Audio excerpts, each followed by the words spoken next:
ஓய்வு பெற்ற ஐஏஎஸ் அதிகாரி திரு பாலச்சந்திரன் அவர்கள் நம்முடைய இணைந்திருக்கிறார். வணக்கம் திரு பாலச்சந்திரன். அதாவது இந்திய ராணுவத்தின் தரப்புல மேற்கொள்ளப்பட்டிருக்கக்கூடிய ஒரு நடவடிக்கை இந்தியா முழுவதும் பாராட்டு உலக அரங்கில் பல்வேறு கருத்துகள் வந்த வண்ணம் இருக்கின்றன. இதை எல்லையில் நடைபெறக்கூடிய ஒரு விஷயமாக மட்டுமே பார்த்து மக்கள் அமைதி பெற வேண்டுமா, அல்லது அதாவது மாநிலங்கள், யூனியன் பிரதேசங்கள் இதில் எல்லாமே இன்னைக்கு பாதுகாப்பு ஒத்திகை அப்படின்ற ஒரு இன்ஸ்ட்ரக்ஷனையும் கவர்மெண்ட் கொடுத்திருந்தாங்க. ஸோ பொதுவாக இது போன்ற சூழல்ல மக்கள் என்ன மாதிரியான ஒரு புரிதல்ல இருக்கணும்? இந்திய ராணுவத்தின் இந்த நடவடிக்கையும் உங்களுடைய பார்வையில்? இந்திய ராணுவத்துடைய நடவடிக்கையை நம்ம ரொம்ப பாராட்டணும். மிக துல்லியமான தாக்குதல் நடத்துறதுல வெற்றி பெற்று விட்டார்கள். they have proved their capability once again. அதனால் நிச்சயமா நம்ம அதை பாராட்டணும்.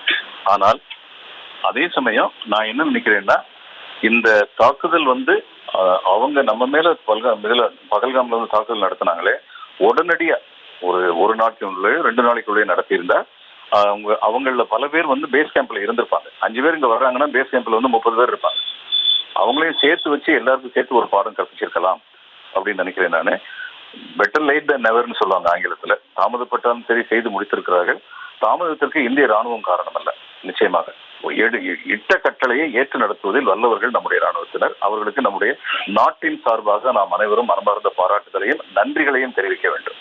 ஏன்னா இந்திய நாட்டில் ஒருத்தர் இஷ்டம் போல இங்க விளையாண்டு போக முடியாது அப்படின்னு நம்முடைய ராணுவம் தெள்ள தெளிவா சொல்லியிருக்காங்க. அப்படிங்கிறதுல அவர்களுக்கு நம்முடைய பாராட்டுகளும் நன்றியும். இது ஏதோ ஒரு பார்டர் இதுன்னு இல்லை. எந்த பார்டர்ல எங்க அட்டாக் ஆனாலும் அட்டாக் ஆகிறது இந்தியா. அதனால காஷ்மீர்ல அட்டாக் ஆனாலும் கன்னியாகுமரியில உள்ளவங்களுக்கும் அந்த அட்டாக் உடைய வலி தெரியணும், வேதனை புரியணும். அதுதான் உண்மையான இந்திய தன்மை.